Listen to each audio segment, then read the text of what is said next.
ঈদ মুবারক। স্বাগত নিউজ 24 দুপুর 12টার সংবাদে। সঙ্গে আছি আমি আসপাতুলি। ধর্মীয় ভাব গাম্ভীর্য আর কঠোর স্বাস্থ্যবিধির মধ্য দিয়ে রাজধানীতে অনুষ্ঠিত হলো ঈদুল আজহার জামাত। মহামারীর ভয়াবহতার জন্য এবারও জাতীয় ঈদগাহের বদলে জাতীয় মসজিদ বাইতুল মোকাররমে হয় ঈদের প্রধান জামাত। এবারও ধর্মপ্রাণ মুসল্লিদের ফরিয়াদ ছিল দেশবাসীর আরোগ্য কামনা ও করোনামুক্ত নতুন বিশ্ব। প্রত্যাশা জানিয়েছেন ভেদাভেদ ভুলে মানবতা ফিরুক দেশে দেশে।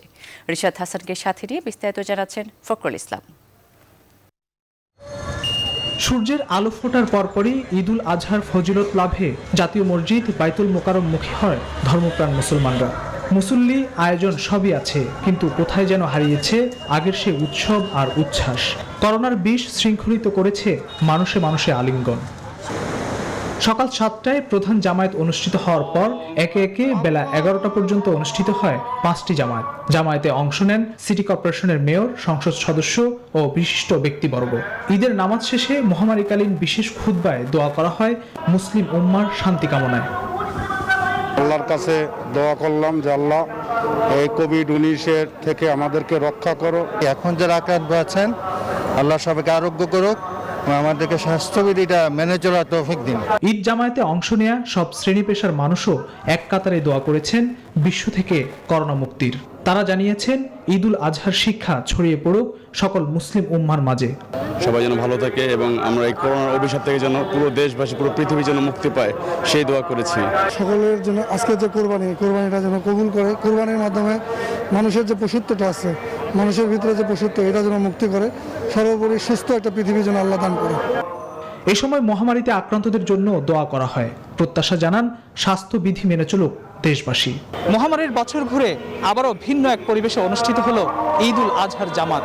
জামাত শেষে ধর্মপ্রাণ মুসল্লিরা সামিল হয়েছেন করোনার ভয়াবহ বিস্তার থেকে মুক্তির প্রার্থনায়। ঈদের এই দিনে প্রত্যাশা গুছে যাক সকল হানাহানি, ফিরে আসুক শান্তি সমৃদ্ধির নতুন বিশ্ব। সবাইকে ঈদ মোবারক। ফখরুল ইসলাম, নিউজ 24, ঢাকা। ধর্মীয় ভাব গাম্ভীর্যের মধ্য দিয়ে দেশের বিভিন্ন মসজিদে ঈদুল আজহার নামাজ আদায় করেছেন ধর্মপ্রাণ মুসল্লিরা। সকাল 7টায় বিভিন্ন মসজিদে ঈদের জামাত শুরু হয়। কয়েক ধাপে সকাল 10টা পর্যন্ত চলে। পুরো প্রতিবেদক ও জেলা প্রতিনিধিদের তথ্য ও ছবিতে ডেস্ক রিপোর্ট। বন্দরনগরীর প্রধান ঈদ জামাত অনুষ্ঠিত হয় সকাল 7টায় জমিয়তুল ফালাহ জামে মসজিদে। একই মসজিদে সকাল 8টায় দ্বিতীয় জামাত অনুষ্ঠিত হয়। নগরীর বহদ্দারবাড়ি জামে মসজিদে অনুষ্ঠিত ঈদের জামাতে নামাজ আদায় করেন সিটি মেয়র রেজাউল করিম চৌধুরী। রাজশাহীতে ঈদুল আজহার প্রধান জামাত অনুষ্ঠিত হয় সকাল 7:30টায় হযরত শাহ মখদুম কেন্দ্রীয় জামে মসজিদে। এই জামাতে সরকারি দপ্তরের কর্মকর্তা, কর্মচারী ও রাজনৈতিক নেতারা অংশ নেন। 7:45টায় কাদিরগঞ্জের বাইতুল আমান মসজিদে নামাজ আদায় করেন city mayor AHM Khairuzzaman Liton. Khulna নগরীর টাউন মসজিদে সকাল 8টায় প্রধান জামাতের আয়োজন করা হয়। এছাড়া কোর্ট মসজিদে সকাল 8:30টায় এবং বাইতুন নূর জামে মসজিদে দুটি জামাত অনুষ্ঠিত হয়। সকাল 8টায় বরিশালের সবচেয়ে বড় ঈদের জামাত অনুষ্ঠিত হয় চরমোনাই দরবার শরীফ মাঠে। এছাড়া একই সময়ে নগরীর কালেক্টরেট জামে মসজিদে ঈদের জামাত অনুষ্ঠিত হয়। বৃষ্টি মাথায় নিয়ে সিলেট শহর ও জেলার 6000-এর বেশি মসজিদে ঈদের জামাত অনুষ্ঠিত হয়। সকাল 8টায় হযরত শাহজালাল দরগা জামে মসজিদে প্রধান জামাত হয়। এছাড়া বন্দরবাজার কেন্দ্রীয় জামে মসজিদে সকাল 8টায়, কালেক্টরেট জামে মসজিদে সকাল 8:30টায় ও কুদরতুল্লাহ জামে মসজিদে সকাল 7টায় অনুষ্ঠিত হয় ঈদের জামাত। রংপুরে প্রধান জামাত অনুষ্ঠিত হয় মডেল মসজিদে সকাল 8টায়। মসজিদে প্রবেশের পূর্বে হাত ধোয়ার ব্যবস্থাও করা হয়। মুসল্লিরা মাস্ক ব্যবহার করে নির্দিষ্ট দূরত্বে নামাজ আদায় করেন। সকাল 8টায় ময়মনসিংহে প্রধান ঈদের জামাত অনুষ্ঠিত হয় আঞ্জুমান ঈদগাহ মসজিদে। তবে অতিরিক্ত মুসল্লির আগমনে ঈদগাহ মাঠেও অবস্থান নেন অনেকে। প্রধান জামাতে ইমামতি করেন ওই মসজিদের পেশ ইমাম। জেলা প্রশাসনের সিদ্ধান্তে বগুড়ার 6943টি মসজিদে ঈদের জামাত অনুষ্ঠিত হয়। এর মধ্যে সকাল 7টায় বগুড়া শহরের বাইতুর রহমান কেন্দ্রীয় মসজিদে প্রথম জামাত হয়। এছাড়া কেন্দ্রীয় বড় মসজিদে প্রথম জামাত অনুষ্ঠিত হয় সকাল 7টায়। Desk report, news 24। ঈদের নামাজ শেষে পশু কোরবানি দিয়েছেন ধর্মপ্রাণ মুসলমানরা। ঢাকা ও ঢাকার বাইরে সকাল থেকে সড়কে ও খোলা জায়গায় কোরবানি দেওয়া হয়েছে। কোরবানির পশুর মাংস নির্দিষ্ট দুস্থদের মাঝে বিতরণ করা হচ্ছে। তবে কোরবানি দেওয়ার ক্ষেত্রে নির্দেশনা সঠিকভাবে মানা হয়নি। এরই মধ্যে সিটি কর্পোরেশন এলাকায় শুরু হয়েছে বর্জ্য অপসারণ। চট্টগ্রামে মেয়র জানিয়েছেন 10 ঘন্টার মধ্যেই সিটির বর্জ্য অপসারণ করা হবে।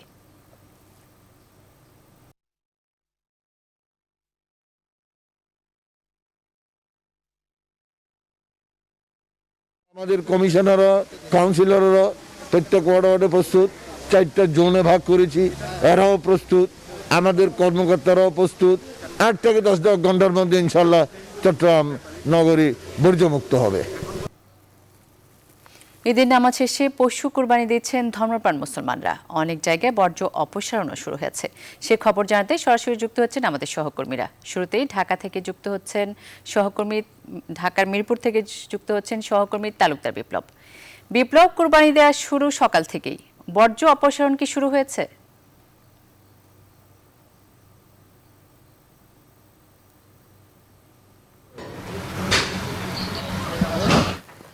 রাজধানীতে যেই কোরবানির প্রস্তুতি, একই সাথে আজ পশু কোরবানি এবং এর পরবর্তীতে কিন্তু যেই মাংস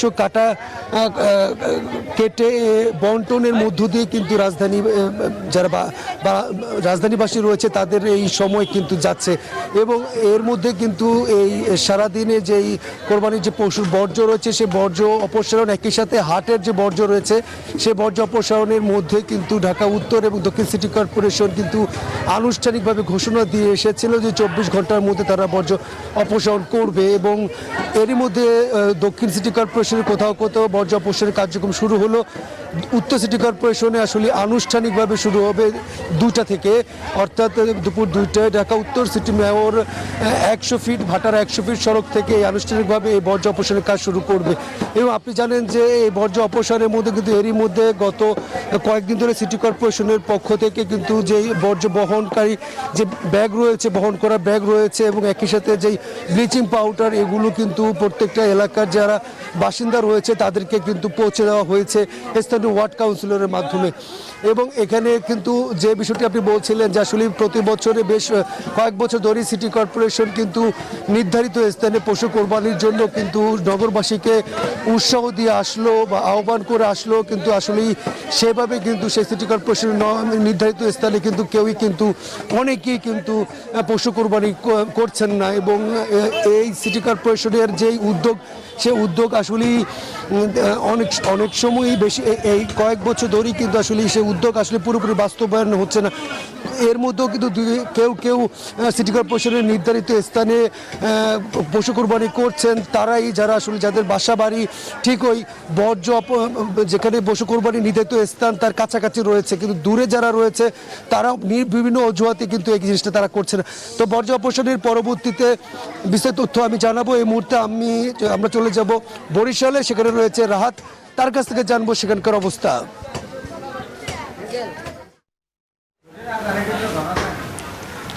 ধন্যবাদ বিপ্লব, আপনাকে এবং আপনার মাধ্যমে দর্শকদের জানাই ঈদের শুভেচ্ছা। আমি যেটি বলতে চাই যে আজ সকাল 7টা থেকে 9টার মধ্যে বরিশাল নগরীর বেশিরভাগ মসজিদের যে ঈদের জামাত অনুষ্ঠিত হয়। বৃষ্টির আশঙ্কা থাকলেও এক সুষ্ঠু সুন্দর পরিবেশে ঈদের জামাত আদায় করতে পেরে মুসল্লিরা সন্তোষ প্রকাশ করেছেন। এবং জামাত শেষেই মূলত আসলে পশু কোরবানি করা হয় মহান সৃষ্টিকর্তার নামে। এবং এই মুহূর্তে পশু ওর মাংস ব্যবস্থাপনা এবং চামড়া ব্যবস্থাপনার কাজ চলছে। যারা আসলে এই মাংসের হকদার তারা এসে অপেক্ষা করছেন মাংস নেওয়ার জন্য। এবং এখন পর্যন্ত বিভিন্ন জায়গায় যতটুকু দেখেছি বা জেনেছি যে আসলে পুরোপুরি মাংস ভাগ বা বন্টন করার জন্য প্রস্তুত এখনো হয়নি। আমরা একটু কথা বলবো এখানে যারা কোরবানি দিচ্ছেন তাদের সাথে একটু কথা বলবো। ভাই, এই যে কোরবানি দিচ্ছেন মাংসর হকদার কারা বা কে কোন অংশ পাবে? গরিবরা, ম্যাক্সিমাম গরিবরা হকদার। আমাদের মানে পরিমাণ আছে না, মানে না যে যা খুশি দেয়, 3 ভাগের 1 ভাগ পুরোপুরি গরিবদের, এটাই তো বলা হয়। জি জি, আপনারা সে নিয়ম মানছেন না? মানছি, অবশ্যই। ধন্যবাদ ভাই, আপনার সাথে একটু কথা বলি। আচ্ছা, এই যে কোরবানি আমরা দিচ্ছি আসলে এর মাধ্যমে আমরা কি শিখছি বা আমাদের আসলে কি শিক্ষা আমরা পাচ্ছি, ছোট্ট করে বলবেন? আমরা আসলে ধর্মীয় জায়গায় আল্লাহকে সন্তুষ্টির জন্যই আমরা আসলে মূলত কোরবানি দেওয়ার জন্য। এই ছিল বরিশালের কোরবানির ব্যবস্থাপনার সবশেষ খবর। আমরা এখন যাব চট্টগ্রামে, সেখানে অপেক্ষা করছেন সহকর্মী নয়ন বড়ুয়া। জয়, আপনি সেখানকার কোরবানির পর যে পরিস্থিতি সম্পর্কে দর্শকদের জানাবেন।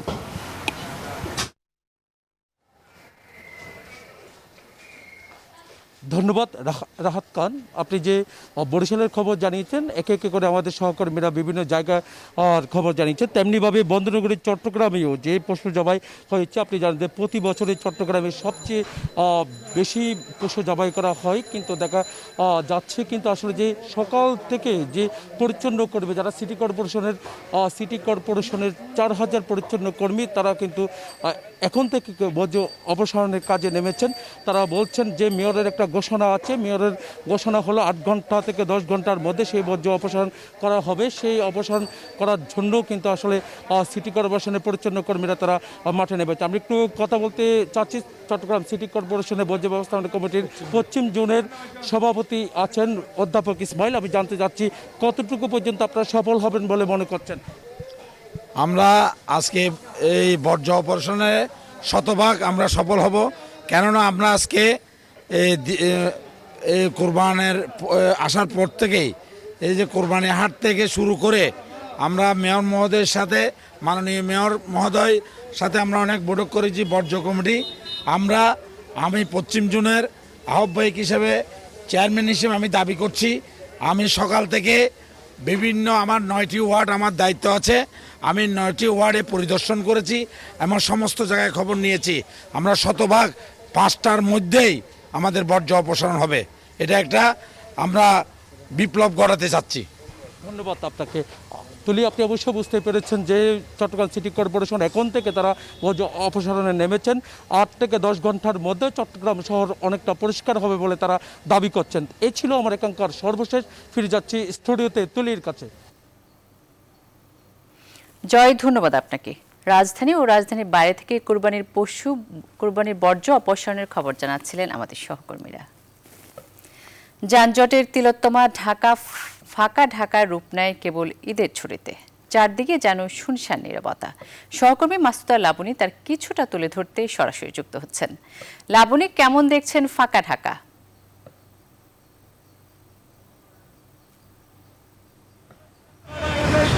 তুলি, ফাঁকা ঢাকা আসলে অনেকদিন পরেই, কারণ আপনি জানেন যে কিছুদিন আগেও যানজট ছিল এবং যারা আসলে ঢাকার বাইরে যাবে বা জরুরি প্রয়োজনে লকডাউনের কারণে যারা ঢাকার বিভিন্ন প্রয়োজনে বের হতে পারেননি, এবং শুধু ঢাকা না সারা দেশেই, তারা কিন্তু এই যে কয়েকদিন যেহেতু লকডাউন শিথিল করা হয়েছে এই কারণে তারা বের হয়েছেন। তবে অন্যান্য ঈদে যে ঢাকা ফাঁকা থাকে সেই তুলনায় আজকে একটু বাসের সংখ্যাটা আমি বেশি দেখছি। এছাড়া রাস্তায় সিএনজি বা রিক্সা চলাচল করছে, সেটি তুলনামূলক কম। আর যা বাসে যদি বলি, বাসে যাত্রী সংখ্যা কিন্তু কম, কিন্তু বাসে যারা কন্ট্রাক্টর বা ড্রাইভার আছেন তারা যেটি বলছেন যে তারা যেহেতু এই কয়েকদিন বাস নিয়ে নামতে পারেনি, তাই আসলে আজকে যদি কিছু উপার্জন হয় এই কারণেই তারা আসলে গাড়ি নিয়ে নেমেছেন। তবে রাস্তায় অন্যান্য যানবাহন সেটি হলো যে কিছু সিটি কর্পোরেশনের বর্জ্য অপসারণের যে গাড়ি সেগুলো আছে। এছাড়া রিক্সা চলাচল করছে। রিক্সায় আসলে জানেন আছে কুরবানির ঈদ, যারা আসলে আত্মীয় স্বজন বা গরিবজনের কাছে মাংস দিচ্ছেন তারা হয়তো বা মাংস নিয়ে যাচ্ছেন।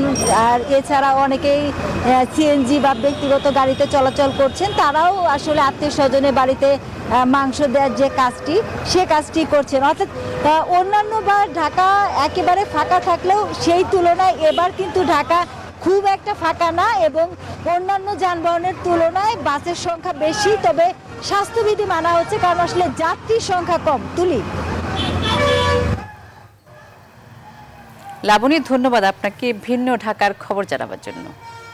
এবার আবারও কোরবানির বর্জ্য অপসারণ প্রসঙ্গ। কোরবানি দেওয়ার পর বর্জ্য অপসারণও শুরু হয়েছে। ময়মনসিংহ থেকে যোগ দিচ্ছেন সৈয়দ নোমান। নোমান, বর্জ্য অপসারণের কি অবস্থা?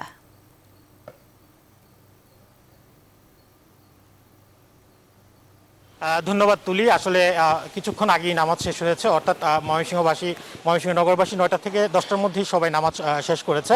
আপনি জানেন কয়েকটি ধাপে নামাজ হয় এবং নামাজের পরপরই আসলে ধর্মপ্রাণ মুসল্লিরা কোরবানি অংশগ্রহণ করছেন এবং কোরবানি দিচ্ছেন। যদিও নগরীতে এখন পর্যন্ত পুরোপুরি কোরবানি শেষ করা হয়নি এবং সিটি কর্পোরেশনের পক্ষ থেকে আমাদের যেটি জানানো হয়েছে আসলে পুরোদমে 2টোর পর থেকে আসলে পরিচ্ছন্ন কর্মীরা কাজ করবেন। তো এই মুহূর্তে আসলে ময়মনসিংহ নগরী পণ্ডিতপাড়া এলাকায় যেখানে সিটি কর্পোরেশনের পরিচ্ছন্ন কর্মীরা কাজ করছেন বলে আমরা জানতে পারছি। আমি যদি ময়মনসিংহ সিটি কর্পোরেশনের কি কি উদ্যোগ নিয়েছে এই বর্জ্য অপসারণের জন্য সেগুলো জানাই, তাহলে বলবো যে মেয়র সিটি কর্পোরেশনের যিনি মেয়র আছেন তিনি আমাদের জানিয়েছেন যে 24 ঘন্টার মধ্যেই এসব বর্জ্য অপসারণ করা হবে এবং সেই জন্য 401টি আসলে বর্জ্য কালেকশন পয়েন্ট করা হয়েছে সিটি কর্পোরেশনের পক্ষ থেকে।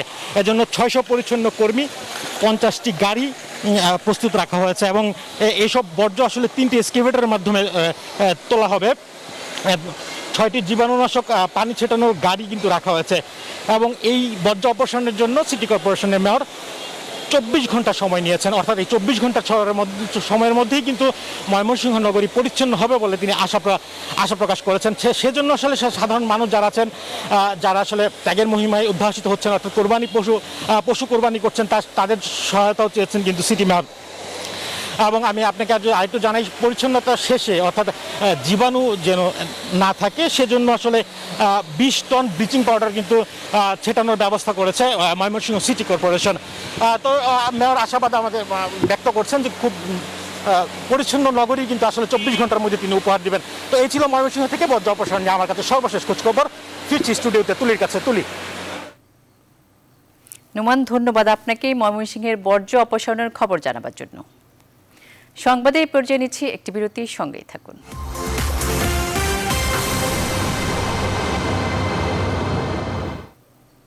আবারও স্বাগত, দেখছেন নিউজ 24 দুপুর 12টার সংবাদ। ঈদের দিনও ব্যস্ত সড়ক। ঢাকা টাঙ্গাইল মহাসড়কে রয়েছে যানবাহনের চাপ। সরাসরি যুক্ত হচ্ছেন সহকর্মী আতিকুর রহমান আতিক। সড়কে যানবাহনের চাপ কেমন দেখছেন?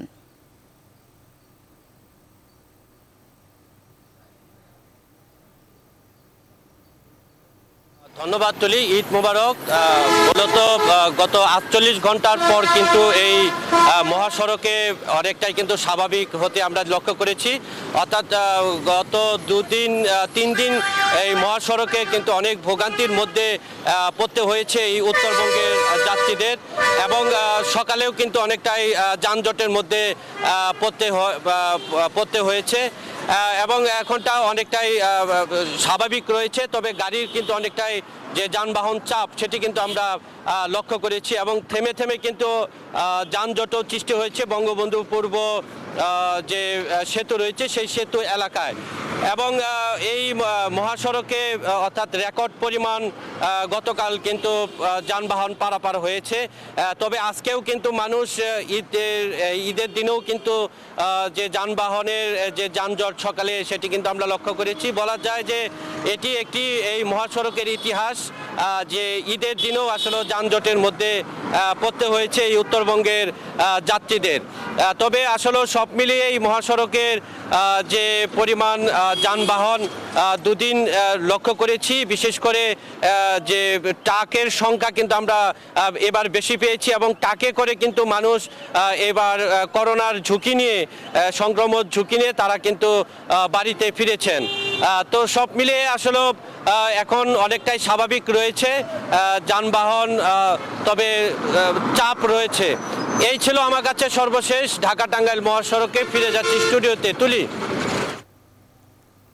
আতিক, ধন্যবাদ আপনাকে ঢাকা টাঙ্গাইল মহাসড়কের যানবাহনের চাপ কেমন তা জানাবার জন্য। দেশের জেলায় জেলায় করোনায় আক্রান্ত ও মৃত্যুর হার বাড়ছেই। 24 ঘন্টায় 4 জেলায় করোনায় প্রাণ হারিয়েছেন 47 জন। রাজশাহী মেডিকেল কলেজ হাসপাতালে করোনা ইউনিটে আরও 18 জনের মৃত্যু হয়েছে। ময়মনসিংহেও মারা গেছেন 18 জন। অন্যান্য জেলা থেকেও আসছে মৃত্যুর সংবাদ। হাসপাতালগুলোয় রোগীর চাপও বেড়েছে কয়েক গুণ। এতে হিমশিমে অবস্থা চিকিৎসা সেবায় নিয়োজিতদের।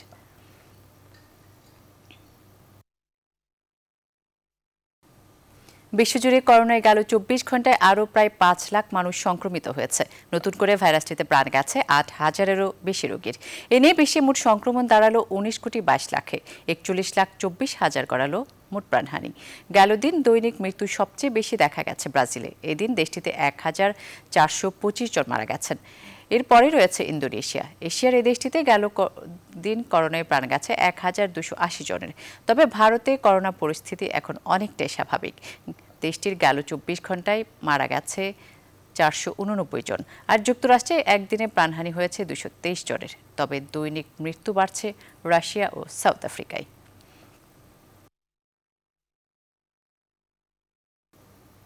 এবার ফার্স্ট সিকিউরিটি ইসলামী ব্যাংক অর্থ বাণিজ্যের সংবাদ। মহাজনের কাছ থেকে টাকা তুলতে না পেরে অর্থ সংকটে পড়েছেন কুষ্টিয়ার চামড়া ব্যবসায়ীরা। ঢাকায় ট্যানারি মালিকদের কাছে ধর্ণা দিয়েও ফল পাননি তারা। এই পরিস্থিতিতে এবারও কোরবানি পশুর চামড়া নষ্টের আশঙ্কায় ব্যবসায়ীরা, পাশাপাশি কম দাম হওয়ায় পাচারের আশঙ্কাও করা হচ্ছে। বিস্তারিত জাহিদুজ্জামানের প্রতিবেদনে। দেশের দ্বিতীয় বৃহত্তম চামড়ার মোকাম কুষ্টিয়া শহরের বাবর আলী গেট এলাকায় এখনো টিকে আছেন 50 জন ব্যবসায়ী। এরা চামড়া কিনে প্রক্রিয়াজাত করে পাঠান রাজধানী ঢাকা এবং সাভারের ট্যানারিতে। কিন্তু কয়েক বছর হলো পুরোপুরি চামড়ার টাকা পরিশোধ করছেন না ট্যানারি মালিকরা। কুষ্টিয়ার ব্যবসায়ীদের বকেয়া জমেছে প্রায় 14 কোটি টাকা। হাজারীবাগ থেকে যখনই সাভারে স্থানান্তর হয়েছে তখন থেকে টাকার সংকট, আমাদের সংকট শুরু হয়েছে। তখন থেকে টাকা ওরা দেওয়া বন্ধ করে দিয়েছে। মহাজনরা পাচ্ছে না বলে আমরাও আমাদেরকে বেতন দিচ্ছে না ঠিক মতন। সংকট নিরসনে ব্যাংক ঋণের সুবিধা চান ব্যবসায়ীদের নেতা।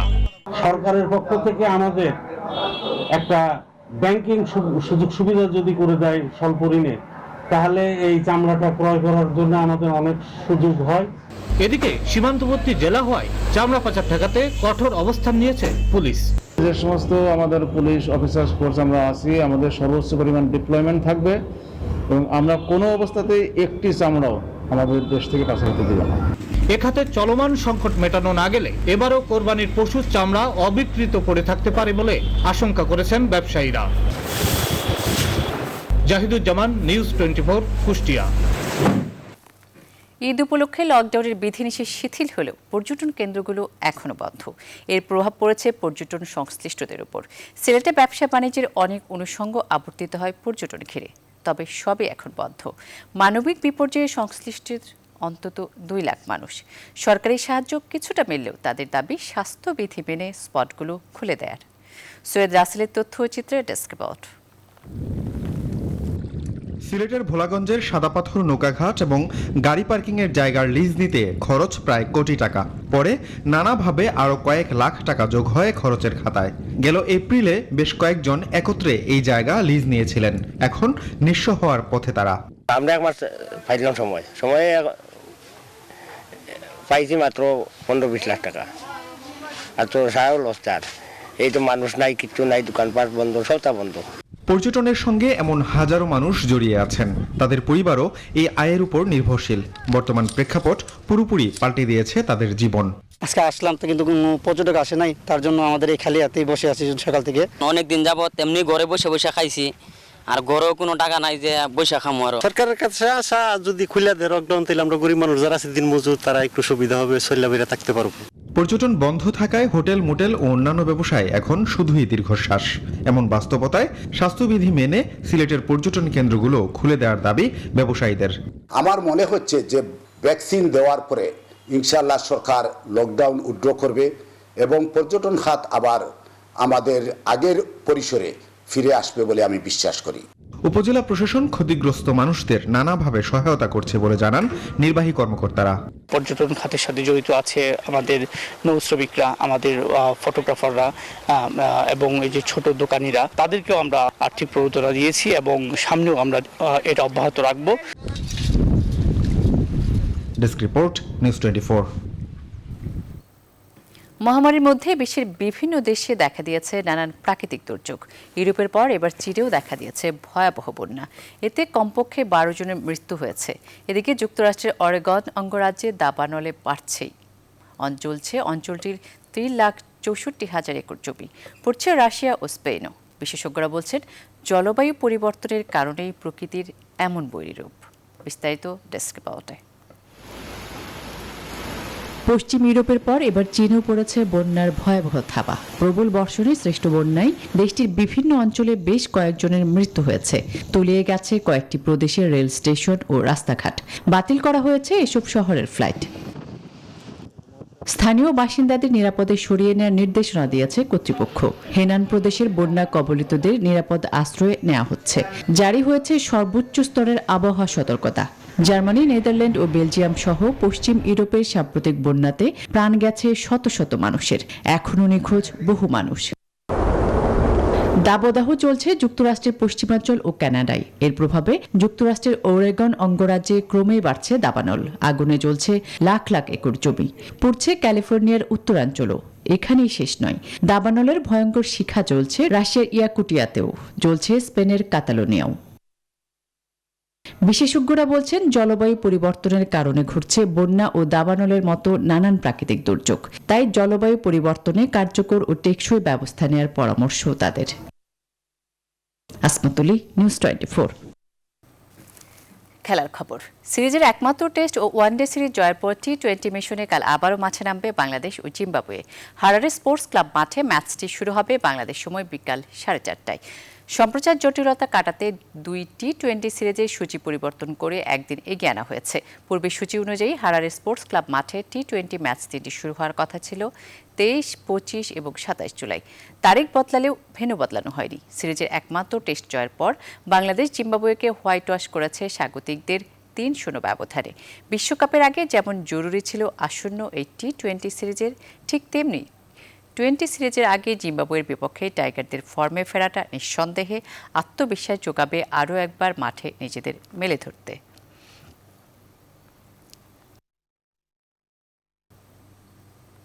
ঈদকে সামনে রেখে প্রকাশিত হলো কণ্ঠশিল্পী সাব্বির নাসিরের নতুন গান, যার শিরোনাম আধা। সুফি ঘরানার এই গানের মিউজিক ভিডিও নির্মাণ করেছেন মাসুদ হাসান উজ্জ্বল। বিস্তারিত জানাচ্ছেন ফাতেমা কাউসার।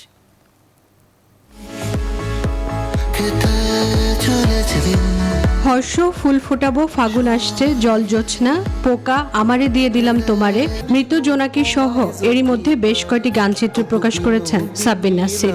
সর্বশেষ তার বিনোদিনী রায় গানটি কোটি ভিউর মাইলফলক অর্জন করেছে। প্লাবন কোরেশির কথা ও সুরে এ গানে তার সহশিল্পী ছিলেন কলকাতার সারেগামাপা খ্যাত গায়িকা শম্পা বিশ্বাস।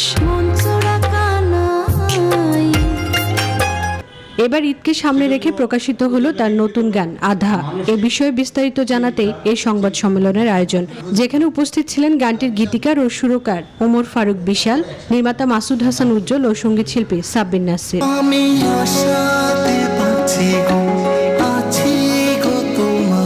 বিজ্ঞাপন, নাটক, সিনেমা নির্মাণে নিজের মুন্সিয়ানা দেখানো মাসুদ হাসান উজ্জ্বল এবারই প্রথম মিউজিক ভিডিও নির্মাণ করলেন। প্রত্যাশা করব যে অডিয়েন্সের গানটা ভালো লাগবে, কারণ গানটা একটা গান হিসেবেই অসাধারণ। ইউজুয়ালি আমি যেরকম কাজ করি ওই ধরনের স্টাইলেই কাজটা করার চেষ্টা করেছি।